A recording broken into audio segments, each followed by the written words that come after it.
Good day, everyone. I'm Janina Rose Figueroa, and I will discuss the design services for construction project. Civil engineering services are required for each six typical phases of construction project. The six standard phases of construction project and the engineering services needed for each are at yung mga kailangan nila. Kailangan daw ng civil engineer na 6 typical phases. So, number 1 is study and report phase. Dito sa may study and report phase, dito pa lang, pag-aaralan mo yung mga pangangailangan ng kliyente or paano yung magiging design, tapos yung magiging cost, kung magkano yung gagastusin sa isang project. So, pangalawa is preliminary design phase. Dito naman sa preliminary, dito pa lang yung outline ng drawing mo para dun sa may gagawing construction or gagawing project. Ihanda mo na yung outlines, tapos yung mga pag-usapan nyo yung opinions about dun sa mga magagastos. Sa final design phases naman ay dito yung paghahanda ng mga design or pagpa-final ng design. Kasi kanina outline, parang ngayon dito sa may final design phase, yung final na yung drawing. Tapos, na-estimated din dito yung mga gastos. Tapos, ihahanda na rin dito yung kontrata para dun sa gagawin na project. Sa pang-apat is bidding or negotiating phase. Dito naman, yung i-assist mo yung kliyente sa pag-bid. I-assist mo yung kliyente pa sa pag-bid o pakikipag-ayos para sa pagtatayo ng proyekto. Number 5 is construction phase. Ito naman yung payo at konsulta tungkol dun sa mga bagay na nakaugnay dun sa kanyang serbisyo. Ganun. Number 6, operation phase. Sa operation phase, ito yung tutulungan mo yung kliyente sa pagsisimula at pagpapatakbo ng proyekto. Tapos yung pag mag-i-inspection ka pa rin doon. Ganon. Okay. Ito, dito, i-elaborate ko kung ano yung 6 na yon para mas lalo pang maintindihan or yung kung ano yung mga dapat doon na gawin. Study and report phase. This phase involves determination of the project and economic and technical evaluation of feasible alternatives. The services performed during this phase may include: number 1 is reviewing available data and consulting with the client to clarity and define the client's requirements for the project. Dito, sinusuri ang magagamit na data, pagkonsulta sa kliyente upang linawin at tutukuyin yung mga kinakailangan ng kliyente para sa project na gagawin.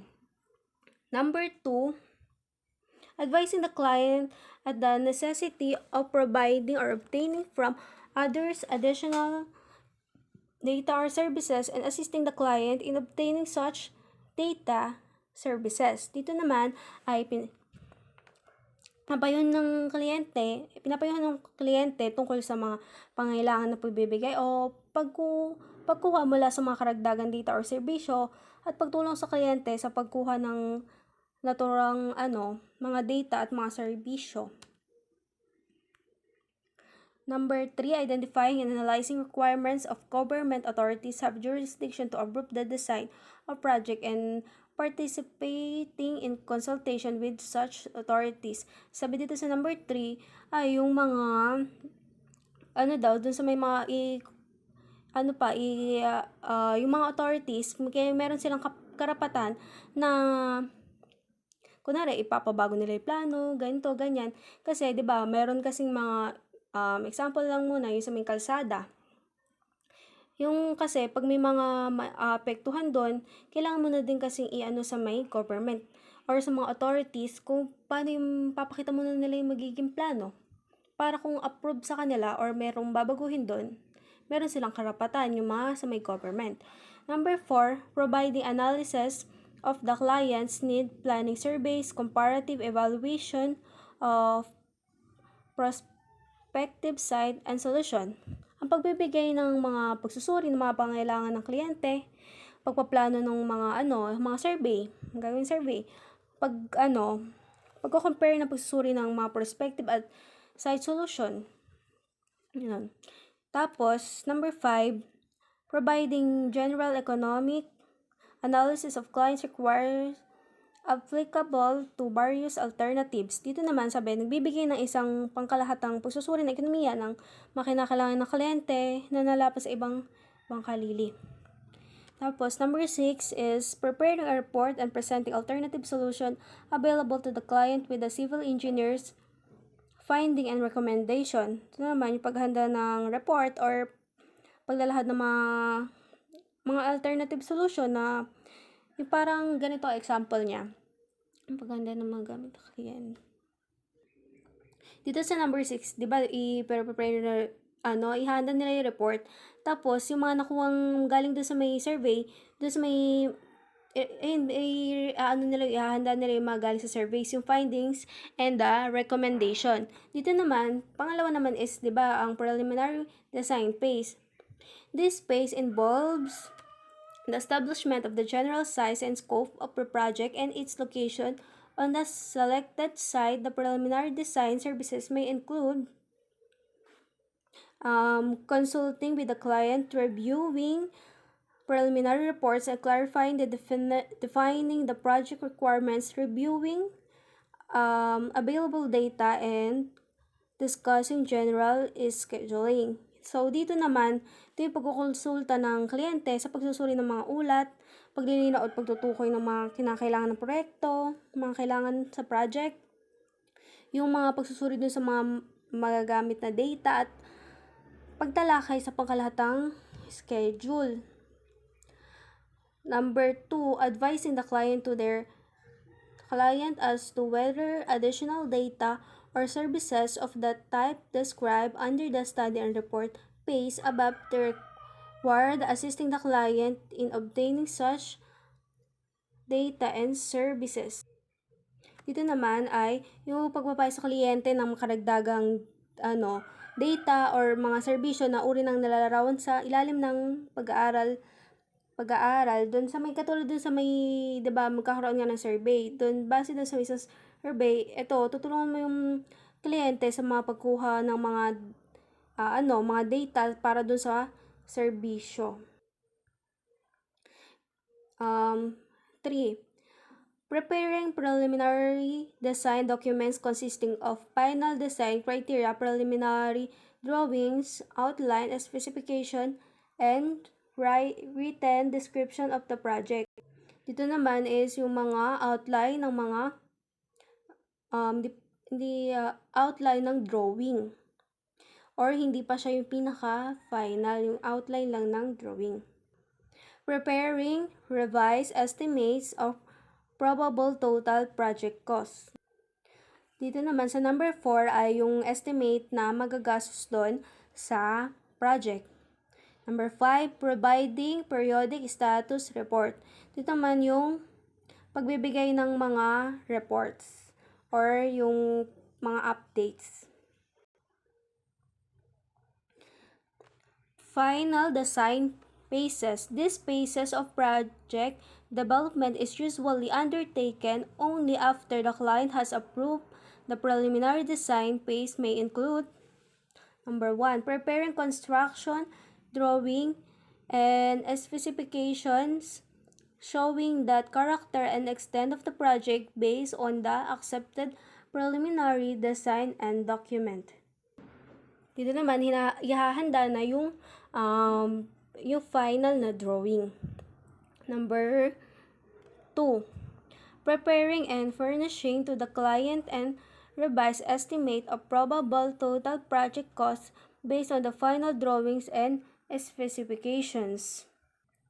Dito naman is yung mga gagastusin dapat mako-compute na nila doon base doon sa final drawings. Number 3, furnishing the necessary engineering data and assisting in the application for regulatory permits from local or national authorities. pagbibigay ng kailangang data ng engineering at pagtulong sa mga application para sa mga yung permit sa pagkontrol mula sa lokal or pambansang otoridad. Number 4, preparing basic documents related to construction, contracts, or review and approval by the clients and the client's man, legal, and foreign advisor. Dito naman, yung paghahanda ng mga documents or mga kontrata na gagamitin doon para doon sa sa isang project o sa may construction. Number 5, furnishing to the client a specified number of copies of drawings, specification, and other contract documents. Dapat daw dito, yung bibigyan mo yung kliyente ng mga drawings or mga kopya nung mismong yung final drawing na. Tapos, dapat nakadetalye dito yung mga dokumento. Number 6, providing final design and construction and services for design, build, contracts. Yun na yun. Number 7, providing periodic status reports. Next na. Bidding or negotiating phase. Services under this phase may include number 1, assisting the client in advertising for and obtaining bids or negotiating proposal for each separate prime construction contract, maintaining a record or prospective bidders to whom bidding documents have been issued, attending pre-bid conference, and receiving and processing deposits for bidding documents.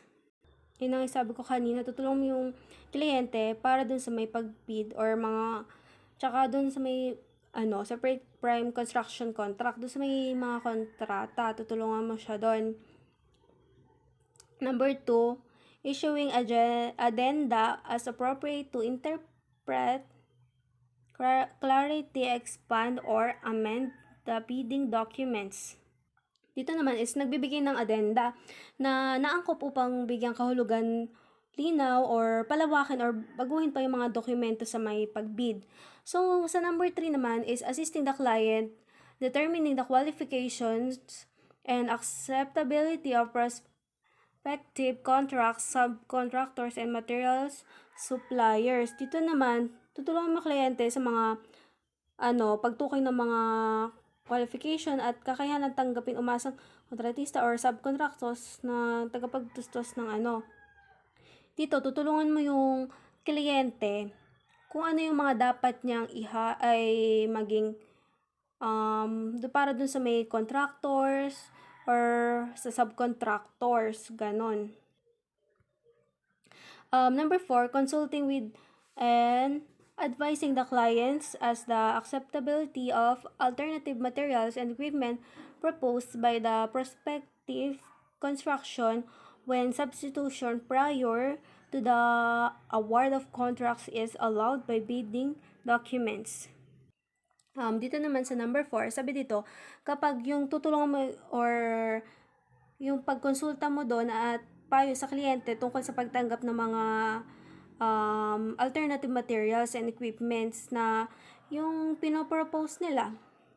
Pwede naman daw yun palitan if ever na yung ever na wala pa yung kontrata, pero pagka nandun na, hindi na pwede.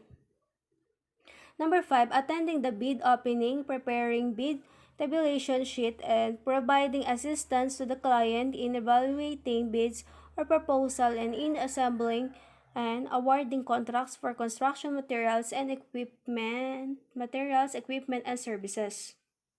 Ito naman yung pagdalo sa may opening bid, tinatawag nilang gano'n, paghahanda ng mga sheets paghahanda ng sheets, tabulation, and ng bid, at pagbibigay ng tulong doon sa kliyente sa pagsusuri ng mga bid o panukala doon sa mga pagtitipon at pagbibigay ng mga kontrata para sa konstruksyon, mga materyales, kagamitan, at mga serbisyo. Kaya ka dun atin sa may bid opening or tutulungan mo nga yung kliyente mo. 5. Construction phase. Services under this phase involve consulting and advising the client during construction, and the most usually the associated with service as the client's representative. Most civil engineers are not willing to assume the responsibilities associated with construction phase services without providing resident project representative services at the site. Construction phase services may include: number 1, reviewing for compliance with design, concept shop, and erection drawings submitted by the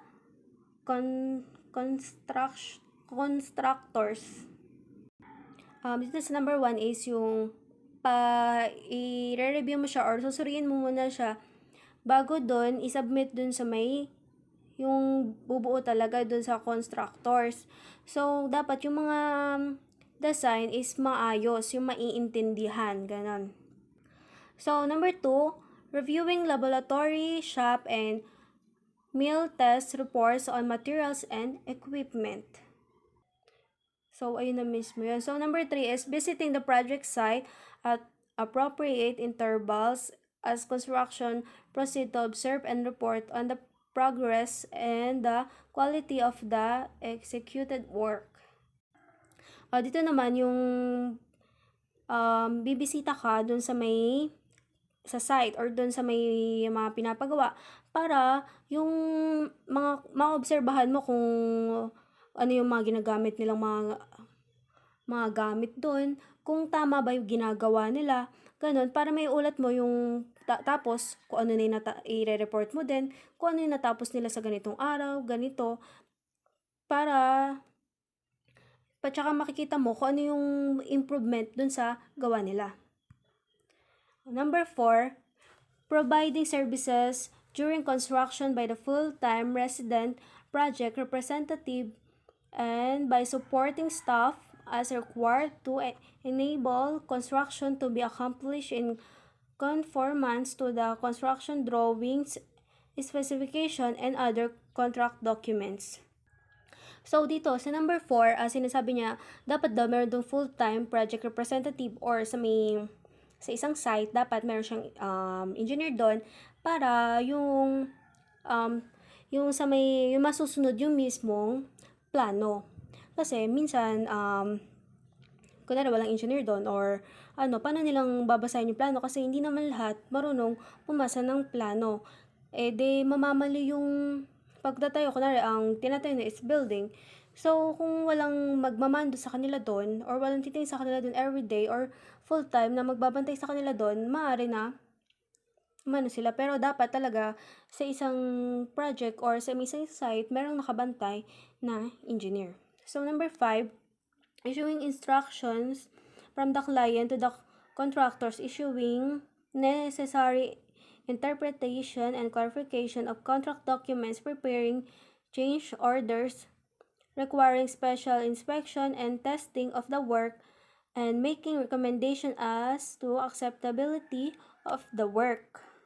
Dito sa number 5, magbibigay ka ng instruction dun sa may hindi pala, galing dun sa may kliyente, mula dun sa may kliyente. Tapos, so, ayun nga, magbibigay ka ng tagubilin doon mula sa kliyente.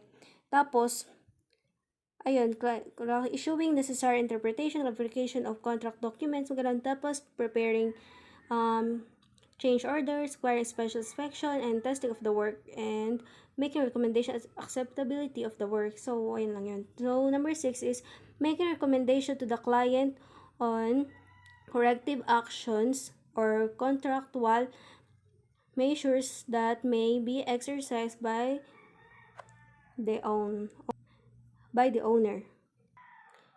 Or kung may recommendation, paggawa ng recommendation kung may recommendation yung kliyente, ganun.